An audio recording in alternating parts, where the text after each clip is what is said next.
Go to Romans 8. Oh, yeah. Start at verse 28. And it reads as this. And we know that all things work together for good to those who love God, to those who are called according to his purpose. For whom he foreknew, he also predestined to be conformed to the image of his Son, that he might be the firstborn among many brethren. Moreover, whom he predestined, these people he also called. And whom he called, these people he also justified. And whom he justified, these people he also glorified. What shall we say to these things? If God be for us, who can be against us? He who did not spare his own Son, but delivered him out for us all, how should he not speak with him also freely give us all things? Who shall bring a charge against God's elect? It is God who justifies. It is God who justifies. It is God who justifies. It is God who justifies. 34. Who is he who condemns? It is Christ who died. And furthermore, he is also risen, who is even at the right hand of the Father, who is also making intercession for these people. Somebody say these people. Who shall separate you, these people, from the love of Christ? Shall tribulation or distress or persecution or famine or nakedness or peril or sword? As it is written, for your sake we are killed all the day long. We are counted as sheep for the slaughter. Yet in all these things we are more. In all these things that's happening, these people are more. Everything that's going on in my life right now, the message to me right now is that we are more. Y'all don't even know when to shout. We are more than conquerors through him who loved us. For I am persuaded that neither death nor life, nor angels, nor principalities, nor powers, nor things present, nor things to come, nor height, nor depth, nor any other created thing shall be able to separate us from the love of God, which is in Christ Jesus our Lord. Look at your neighbor. Say, neighbor, it's above me now.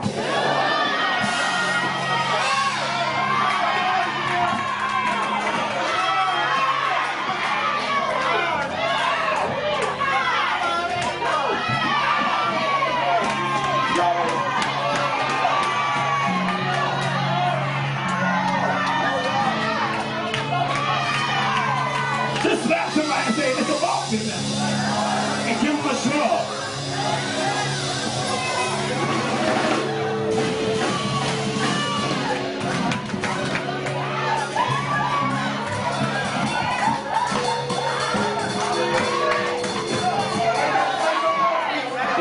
It's above me now. Take the seats. Try and take the seats. Try and take the seats. But it's above me now.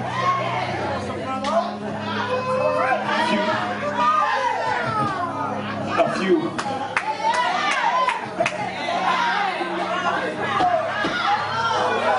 Somebody got it already.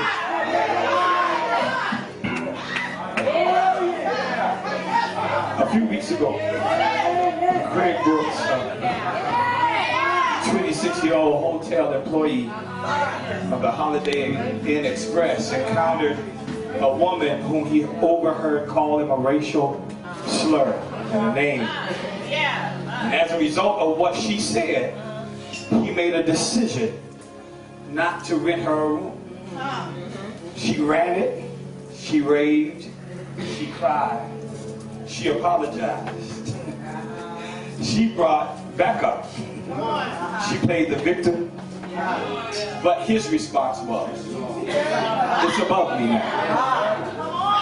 No matter what she did, he remained unbothered. He shrugged his shoulders and he repeatedly told her, it's above me now. He even gave her another option down the street. And he said, there's a Best Western right next door. So she refused his suggestion. And he remained unbothered and re-quoted, it's above me. And I thought about that thing because we made that thing viral and we laughed at it. But Craig knew something we didn't know. Craig knew something that the lady didn't know. Because he knew, because of the instructions and the orientation that he received, his knowledge of the company's policy protected him against anything the lady was going to do. So I went and I looked at the company's policy. And what happened is they must serve to everybody. They can't refuse service to anybody. That's the company policy, because then it will be considered discrimination. So no matter who comes in the door, it is my job to serve. But there was a clause. And what it said was, if the person is detrimental to the company and the people that's in the company, you have a right to refuse service. But it's on an individual case-by-case basis, which means I get to determine what's detrimental to my life or to the company. And so many of us today are dealing with circumstances that are detrimental to us. And if we want to be honest, we're buckling under the pressure. But I'm giving you orientation in class today. Go ahead. To tell you that there's a clause. I'm giving you the answer to your test this week. And I'm letting you know that you need to pay attention. Look at your neighbor and say, pay attention. This would not be the time you should be on your phone. Come on. This is not the time you should be texting and talking. This is the time that you should be paying attention. Because what I do understand is for most of us, I've already given you instruction. And when the test came, you forgot the clause. So let's talk about it. Here we see in one of my favorite scriptures. And we know, or we have the assurance, or we hold on to the promise that all things, or shall I say everything, is going to work out for my good. In other words, everything that looks bad, feels bad, and seems bad, ain't that bad. Because according to this scripture, everything is going to turn around in my favor. Touch 3 people and tell them a turnaround is coming soon. Come on, tell 3 people a turnaround is coming soon. Come on, tell them it's coming. Things are about to lead in my direction. Things are about to shift in my favor. Things are about to work out for my good, and that's a good place and a mighty good reason to shout, because it's about to turn around. Look at somebody and say it's about to turn around soon. That's a good reason. That's a good reason. If I don't say nothing else, that's a good reason. But there's a problem in this text. Because we fail to realize that right below the promise is a condition. And it's designed for those, and you have two specific qualifications to then receive this promise. This means this promise is conditional, which means everybody can shout over this promise. So we need to find out what this condition is and what the qualifications are so that I can make sure that I receive this promise. Because I need everything to turn out for my good. Is that anybody in the room? So if I need it to turn out for my good, I need to know what the qualifications are so that I can make sure I'm in alignment. Because if I'm not in alignment, that makes the promise null and void. And I don't want my promise to be voided from my ignorance. So the Bible says that the qualifications for this turnaround that you're talking about is one, you must love God.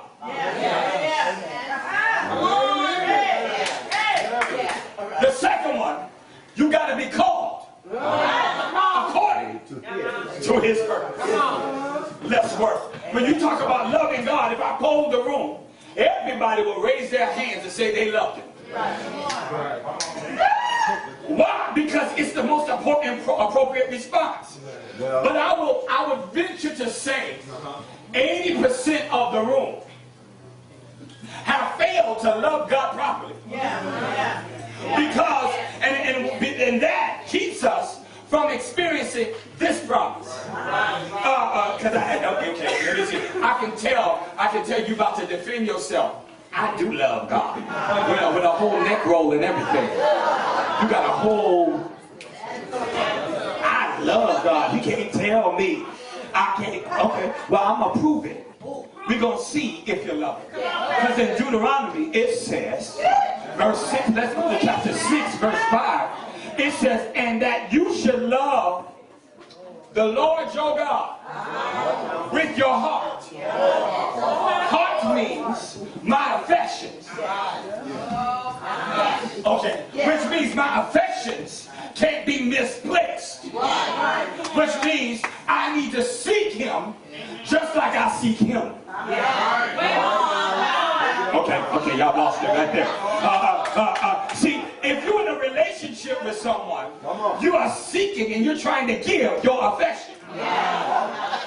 Okay, so you text them in the morning, good morning, boo. Maybe y'all don't know about that. Maybe, well, let me teach you how somebody should treat you. That should be a good morning, boo. If I'm in a relationship with you, you should be one of the first people I think about when I wake up. And if I wasn't with you, I need to make sure, listen, that you was okay while I wasn't in your presence. Maybe y'all need to. See, when I'm affectionate towards you, I will buy you gifts. Not because you did anything. I do it just because. And so many of us have a misplaced affection. We'll show affection to you, but we won't show affection to him. That's why it's so hard to get folks to give God glory in the room, because you're not emotional like that. That just simply means you don't value him like that. Because if I value you, I'm going to tell you, you're beautiful. You're wonderful. I love the way you cook. Even if it ain't good, I love the way you cook. I love the way you dress. I love that lipstick. I'm going to notice when you do something different. I'm talking about relationship. See, when you got my heart, you got me. And many of y'all talk about y'all love him, but he don't have you. I am working in this room He said, I want you to love me with your heart. I want you to love me with your soul. Which means your devotion. Which means there should be nothing that comes between me and you. Okay. I can't be your side piece. I have to be your main. Okay. I did have to be your main. Okay. I got to be the main. Okay. I got to be the main. Okay. I can't be what's left over. They get what's left over. I get all of it. Okay. See, we want God to be a main chick, and that's not who he is.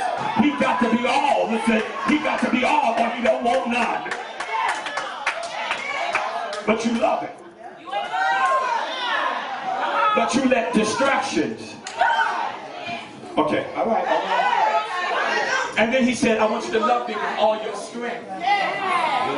He said, I want you to love me with everything you got. Somebody say everything. He said, if you love me like that, that's all things are going to work together. Come on. For you. Why? Because you love me. And I'm not going to let nobody that loves me like that, I'm not going to let you go hungry. Okay, y'all don't hear me talk. I ain't going to let your enemies triumph over you when you love me like that. I'm going to protect you at all costs because you love me like that. But he also says that you got to be called according to his purpose. And what we think is called means minister. That the only way you get called is to preach. But Paul is making a distinction of those who can claim this promise. He said those who receive this message should be the ones that's fulfilling their assignment.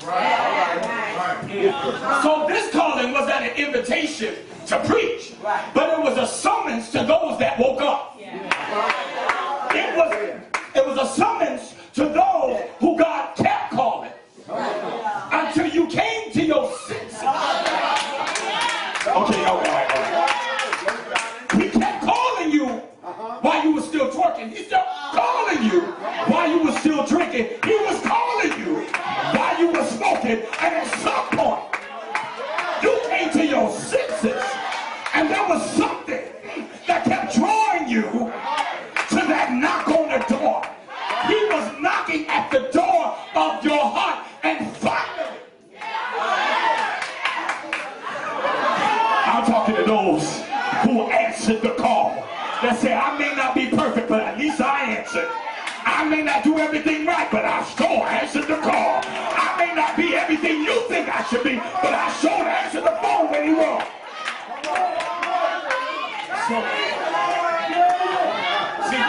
See, I want you to shout. For those of you I'm talking to, just say, I heard him. Listen, I heard him, and that's why I didn't lose it. I heard him. That's why I didn't choke her. I heard him.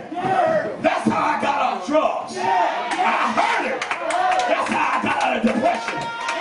I heard him. That's why I didn't commit suicide. I heard him. That's why I didn't kill you. I heard him. That's why I went into my job and said, I woke up this morning with my mind stable. I'm talking to people that heard him. I heard him. That's how I defeated sickness. Because I heard him. Somebody say, I heard him.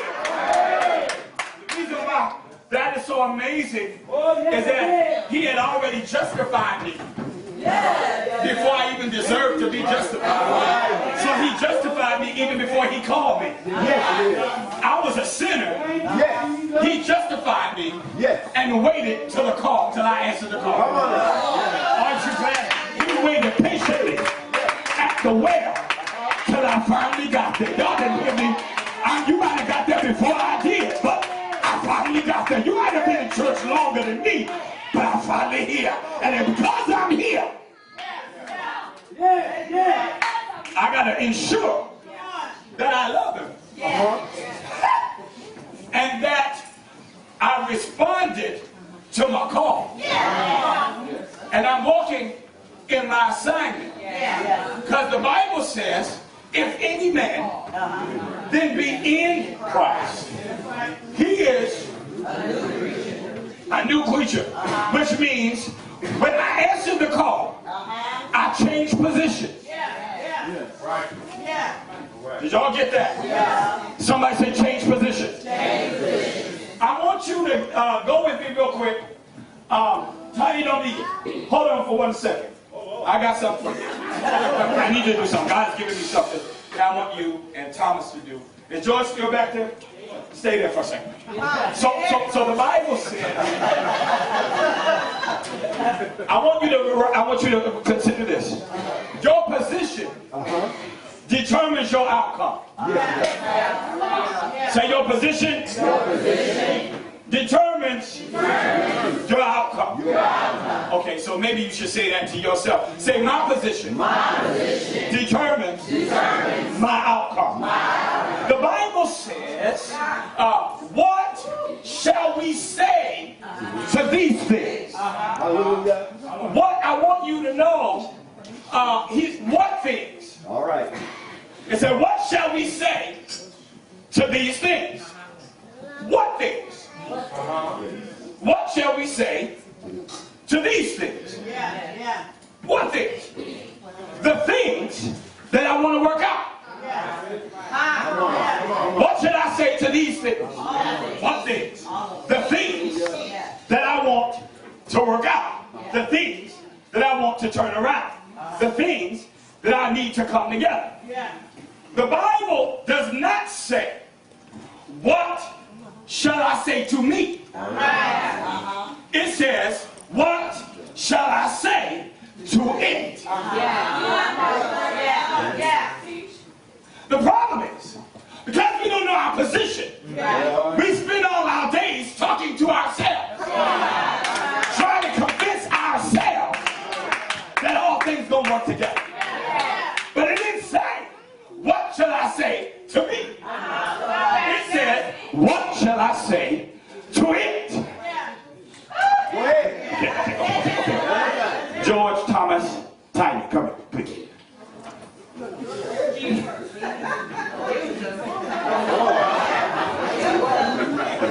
I'm trying to figure out which one. So Thomas, you in the middle. No, which one bigger? Okay, Tiny, you in the middle.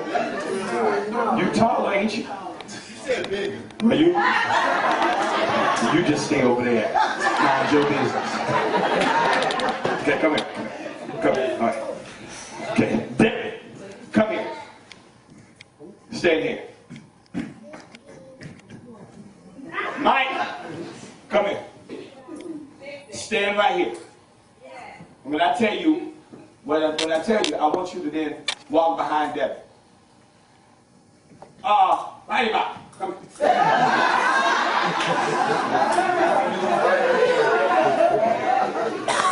I want you to stand in front of this. Right here in this. So, it says, what should I say to these things? So this is God. This is Jesus. And this is the Holy Spirit. This is you. All right. And this is your problem.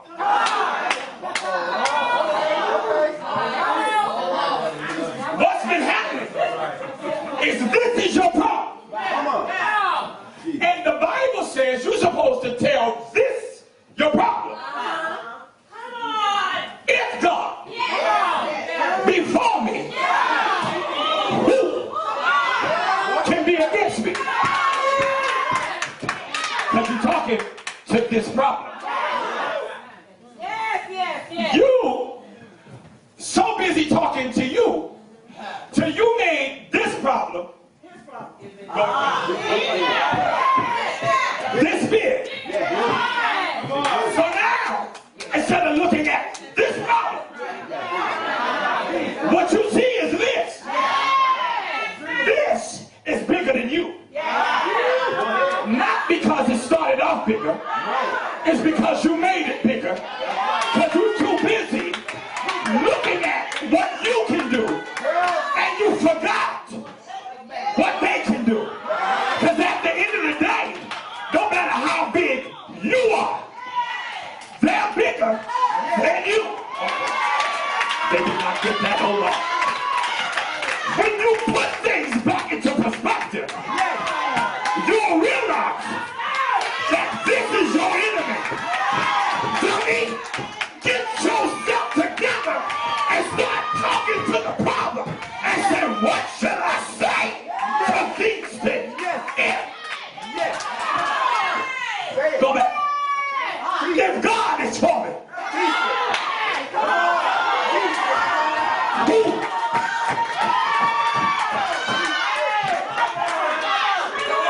because at some point, it is no longer your battle. It belongs, listen to me. It belongs. You're trying to fight a battle, and you done made your little problem.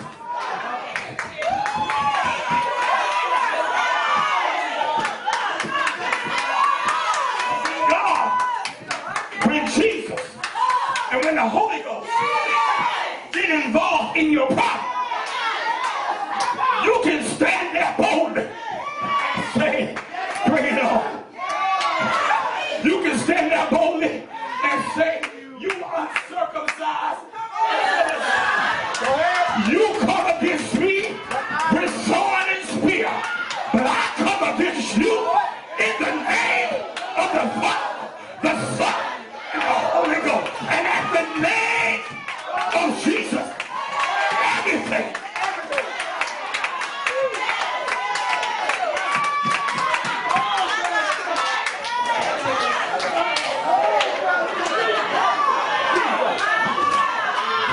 Why? Because it's above me now. It's above me.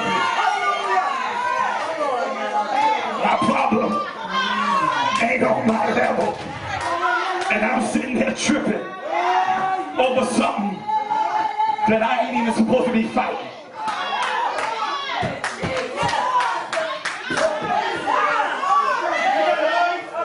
Stop talking to yourself and start talking to it. I don't know what your it is, but you better go after this service and say, in class, I learned that I'm supposed to talk back to you. You've been talking to me for 40 days. So now I'm about to talk back to you. Because what I do understand, because I'm in class, you gonna work together. Okay, y'all didn't catch that? You gonna work together. That's how you talk to me.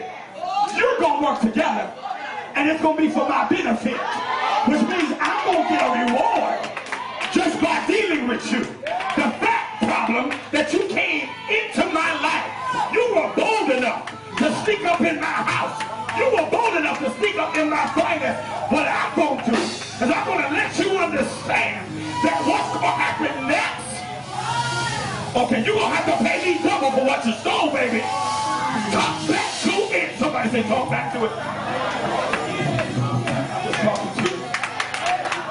Your position determines your outcome, but your position outweighs your condition.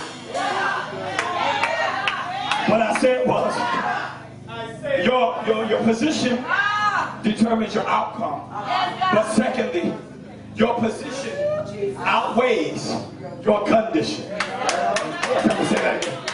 Your position outweighs your condition. I just want to remind you this morning. I just want to awaken your spirit this morning. I just want to jumpstart your faith this morning. I just want to encourage some of y'all this morning who are called according to his purpose. That the Bible says, who shall separate me from the love of Christ? It says, shall tribulation. Tribulation is those of us who find ourselves under pressure and in a lot of trouble. shall tribulation, if I find myself under pressure or in trouble, is that going to separate me? It says distress. Those of us who find ourselves in difficult circumstances or crisis. That anybody in the room. Persecution. Those of us who people are talking about us and talking about our situation, and they're making ridicule or mocking what we're going through.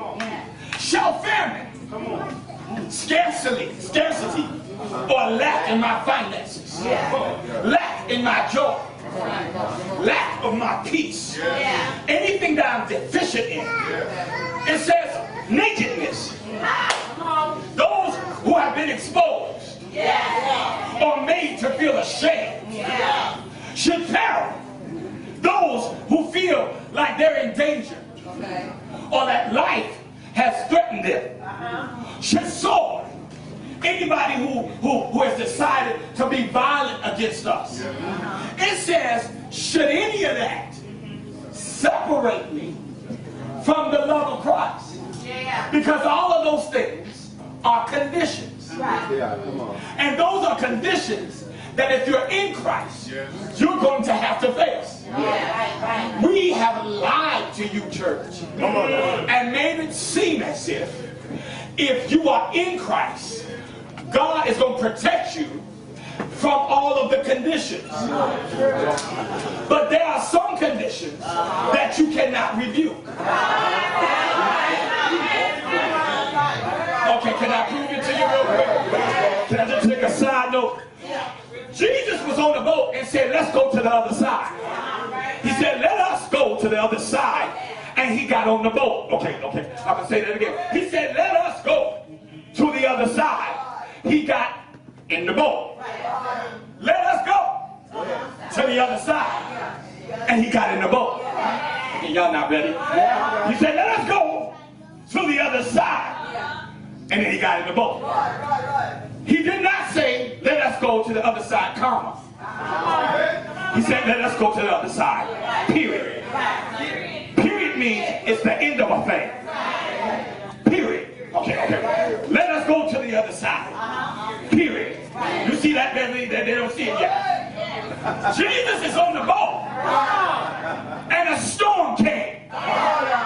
You think, because he was on the boat, that the storm wouldn't come. Because he's on the boat. But he said, let us go to the other side, period. But he had already factored in that there was going to be a storm coming. But he already gave you the end of the sentence. He said, let's go to the other side, period. And what you need to understand, he did not say, let us go to the other side unless a storm comes.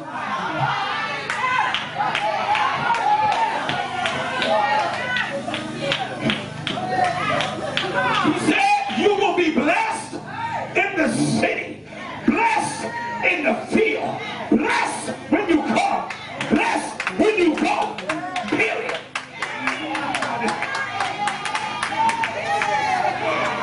Okay, they still don't get it. Y'all still don't get it. My position outweighs my condition, because he's already spoken what my life gonna end up like, and it's a period. So whatever happens in the middle, it don't even matter, because I am the righteousness of God, period. Y'all not ready. Y'all not ready for me. He said that I am to do victorious, because he said that I am more than a conqueror. Okay. A conqueror says, Victoria says, I defeated my enemy. Conqueror Mike says, not only did I defeat it, but I got better because of it. He didn't say, you were victorious. He said, you were more than a conqueror. Period.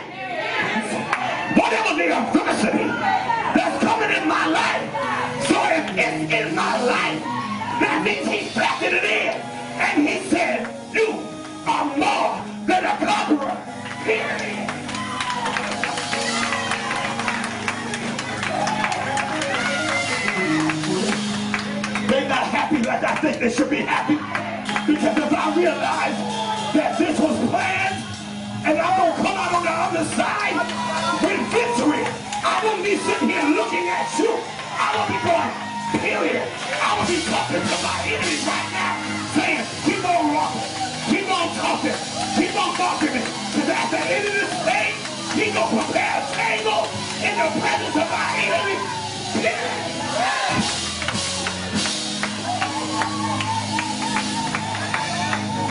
What we should be doing, we should be having a period of prayer.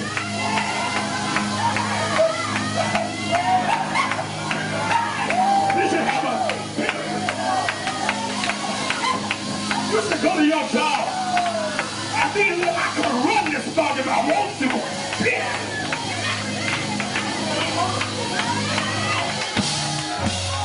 See, when you know who you are, you stop buckling under pressure. When you know who you are, you begin to stand up in Christ and say, if God be for me, we even gotta say that now. Just say, who? We don't serve a punk God. We don't serve a God that can't handle your situation. You can't handle it, but he said.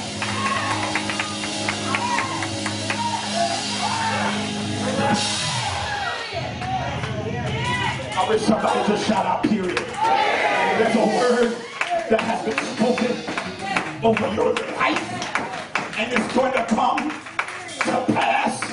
It don't matter what's in the middle. It don't matter how big the storm. It don't matter how threatening it looks. At the end of the day, your job is to ride the boat and get to the other side. You might be scared, but since he on the boat, he ain't going down. Why? Because he made the wind. Why? Because he made the wave. Why? Because he's in charge of the snow. Why? Because he's in charge of participating. And he can easily say, peace. God didn't even get that what that means. At any moment in time, he can stand up on my ship and he can say peace. God didn't catch that. I don't need many checks. I just need one check. And at any day, at any time, he can stand up on my boat and say peace. And we tremble over the defeated enemy. I'll give you one more thing when we're going home. Your position is permanent. And that's probably when they should have got happy. Your position is permanent. Because before he formed you in your mother's womb, he knew you. And he stood there and called you till you came to your senses. And when you came to your senses, he already had the ending. So he said, whom he predestined, then he also called. Then he also called. Then he justified. Justification means I'm already in right standing. My position is already determined. And the Bible says, okay, can I go here? I'm going to show y'all something. I wish y'all go, okay, turn to your Bible. Turn to your Bible. I'm going to turn to your Bible. I want to show you something. Because I want y'all to stop tripping. Stop tripping over some things. It says in Revelations 3, was that David? Yeah. Revelations 3, verse 21. Okay. I'm talking to conquerors. Yeah. Come on, Pastor. Is there any conquerors in the room? Yeah. Now listen, you may not feel it. It may not look like it. Okay. Come on. But this is the word that's being spoken over you. Yeah. That you are more than a conqueror. Yeah. It says in Revelations 3, verse 21, to the one who conquers. Yeah. Who's the conquerors? Me. To all of y'all who are conquerors, I will grant him to sit with me on my throne as I also conquer and sat down with my Father. Y'all not listening to me. On his throne. So what he said was, to all my conquerors, take a seat.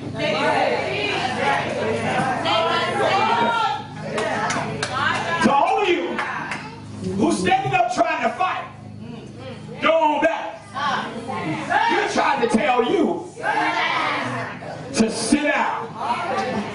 Okay, they didn't get happy. I don't know why they didn't get happy. They should have got happy on that point. I'm going to say it this time, maybe this time. He said, if you a conqueror, you a conqueror, not because of anything you did. So what you standing up trying to fight for? He said, you need to take a seat. And you need to take a seat next to me. Oh, gotta catch me. All right, y'all. I don't know who that's for. I don't know who that's for. But that's somebody in the room. You sitting next to the wrong people. Okay. Take a seat means I have sat in my position, which gives me a different perspective. I told you in Bible study that the reason why life is so hard for us is because of our perspective and our view. We're viewing everything from our view. Come on now. Since we're viewing everything from our view, it looks bigger than it already is.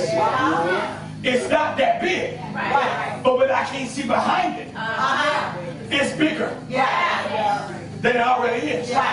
But he said that if you with me and you seated with me, you start seeing what I see.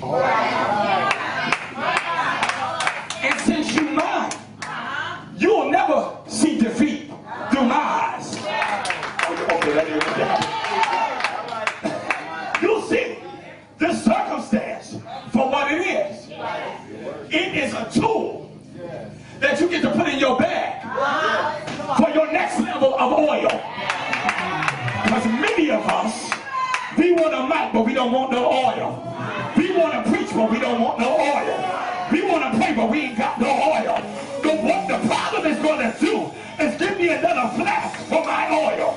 And so when I begin to pour, people come out. This is how miracles, signs, and wonders come. It's because we have a bunch of people filled with oil instead of filled with mess. I can tell whether you're holy or not by what's coming out your mouth. If you're only a think of Jesus will come out. If you're only a hallelujah will come out. If you're only.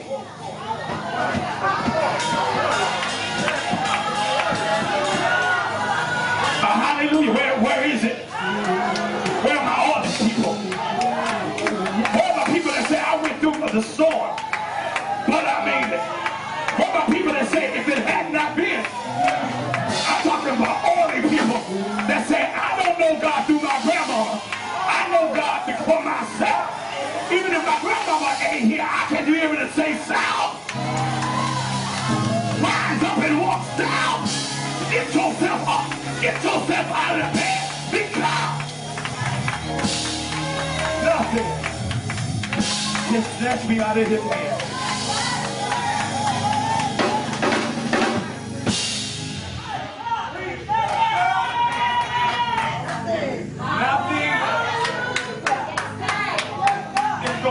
Out.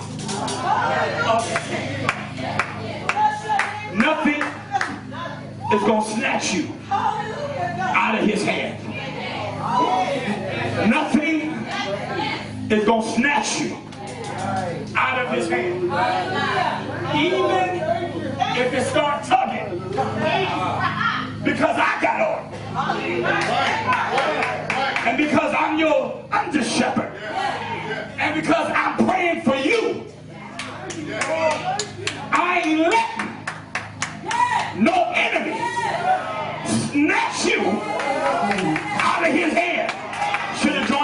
church. But this one, you ain't getting snatched up. Okay, y'all don't want to hear me talk. You should have joined this one. Because you ain't going to get snatched up by the enemy. Because my oil is about to flow. And I'm about to call those things that be not as though they were. And since I'm a kingdom citizen, I'm about to call your healing. I'm about to call your deliverance. I'm about to call your provision. I'm about to call your perfection. And I'm going to call it down. Because you can't lose this one.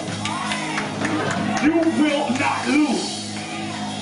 You will not lose. I declare that over your life that you shall not lose. Can't die in this. Can't die in this. You can't die in this. You can't die in this. You shall not lose. How about you say it over your own self? Say self. I will not lose. The devil is a liar. A praise to the God after that. Say yourself one more time. I shall not lose. Because it's above me now.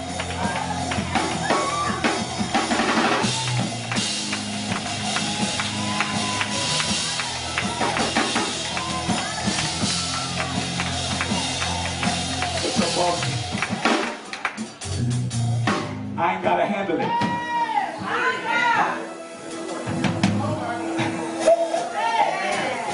don't have to handle it. It's just above me.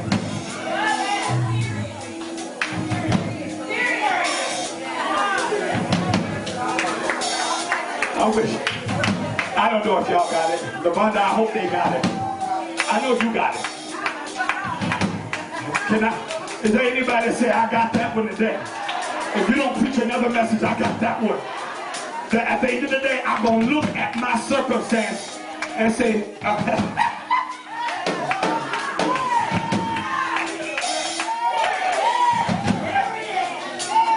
it's above you now. Period. Because I shall not lose. Ever. I win every time. We win every time. So square up your shoulders. Stop walking to your circumstance with your head down. Attack it like it attacked you. Y'all don't hear me talk. Stop letting your circumstance beat you up. Attack it. And this word was for the people of God in this room. Because I wasn't even supposed to preach today. Pastor Jay was supposed to be here. Pastor Jay was supposed to be here. And his delayed flight caused him to miss his connecting flight. So he couldn't get here. But, come on! This sermon, this sermon started working on me yesterday.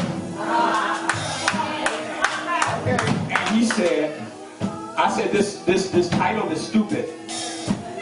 Because I don't want to be cliche-ish. So I went to bed saying it's above me now. And so I didn't sit. They're witnesses.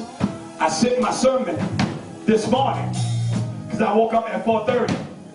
And the thing that woke me up, it says it's above you now. As I was finishing, it says it's above me now. But the word of the Lord here today said it's not just above you now. It's above you now, period. Which means I put emphasis on the end of a thing. Y'all didn't get that. I know you're looking at what you're going through right now. But he says, stop looking at that. look at the end of it and understand that I'm not where you're at. I'm where you're going. I'm already here saying just stay in the boat. Don't get out the boat. Don't get out the boat. Because it's the boat that's equipped to handle the storm. If you get out the boat, you're going to drown. Stay in the boat. Somebody say stay in the boat. Come on, stand to your feet. I got to go. I got to go. But I feel like I want to holler.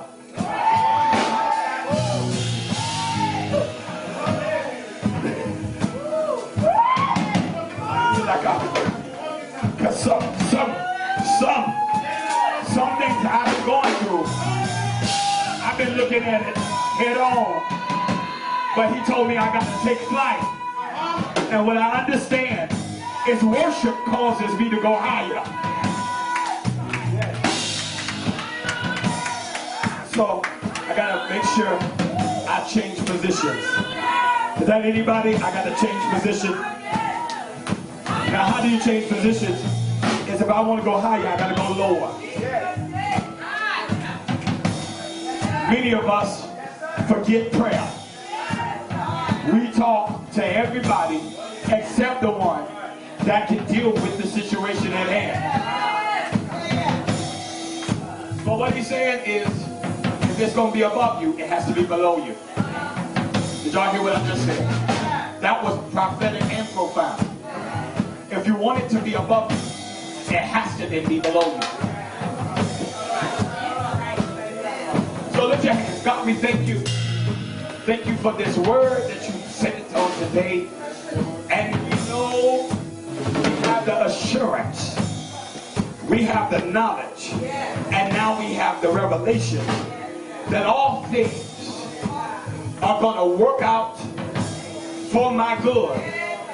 Because I love you and because I'm called according to your purpose. God, I thank you that my position in Christ has qualified me to have a seat in heavenly places so that I can see everything differently. And I ask right now, God, over this congregation, that the blood of Jesus would cover them. That the blood of Jesus will cover their minds so they can think differently. That the blood of Jesus will cover their mouth so they can speak differently. And the blood of Jesus will cover their hearts so they can have a different affection, so that they may be able to seek you more and seeking them more. They can't help us, but you can. So we put all of our problems in your hands. This and that, we put it in your hand. And so we thank you that we're going to put it in your hand and not snatch it back. We're going to leave here lighter, knowing that you're going to take care of it. And all we got to do is put our trust in you. Not in the system, in you. Not in anybody else, but in you. You have all power. And we thank you that it's done in Jesus' name. And we know that it means we have assurance, and we're going to clap our hands like we got victory already. I said we're going to clap our hands like we got victory already. And one more time. We're going to shout one last time with the voice of triumph. Wow! We're going to shout one last time.